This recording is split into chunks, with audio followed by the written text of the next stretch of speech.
Hello, നിങ്ങൾ കണ്ടില്ലേ, ഇത് സൺകുഞ്ഞുവിൻ്റെ ചിക്കാണ്. അപ്പം ചില ബേഡ്സിന് ഫുഡ് കിട്ടാതെ വരും, ചെറിയ കുഞ്ഞു കുട്ടികൾക്ക് ഫുഡ് കിട്ടാതെ വരും. അപ്പം നമ്മളിങ്ങനെ സ്പൂണിൽ ഹാൻഡ് ഫീഡ് ചെയ്യണം. അതിനായിട്ടൊരു കുഞ്ഞ് സ്പൂണ് വാങ്ങിയിട്ടുണ്ടെങ്കിൽ നല്ലതായിരിക്കില്ല കേട്ടോ. സിറിഞ്ചിൽ കൊടുക്കുമ്പോൾ ചിലപ്പം അതിന് ലെങ്സിലൊക്കെ പോകാൻ സാധ്യതയുണ്ട്. അങ്ങനെ ഇവിടെ കുറച്ച് മുന്നേ ബേഡ് ഡെഡായിട്ടുണ്ടായിരുന്നു. അപ്പോൾ എന്ത് ചെയ്യണമെന്നറിയോ, അങ്ങനെ ഒരു കുഞ്ഞ് സ്പൂണ് വാങ്ങുക, എന്നിട്ട് അതിൽ കുക്കുക.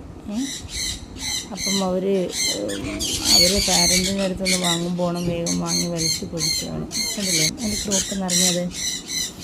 അപ്പം ഇങ്ങനെ ചെയ്താൽ മതി കേട്ടോ. തുടക്കക്കാരായവർക്കാണ്. ഒരുപാട് ബേഡ്സ് ഉണ്ടെങ്കിലൊന്നും ഇത് ഇങ്ങനെ ചെയ്യാൻ പറ്റുമെന്നും അറിയില്ല, കാരണം ഒരുപാട് ടൈം എടുക്കും.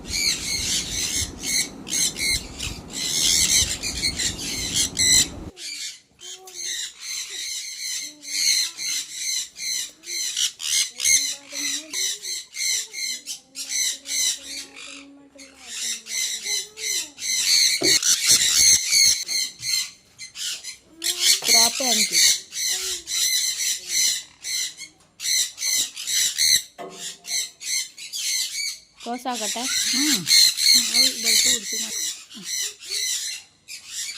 കൈ വേണ്ട കൊടുക്കണം. അപ്പം എനിക്ക് വേണം.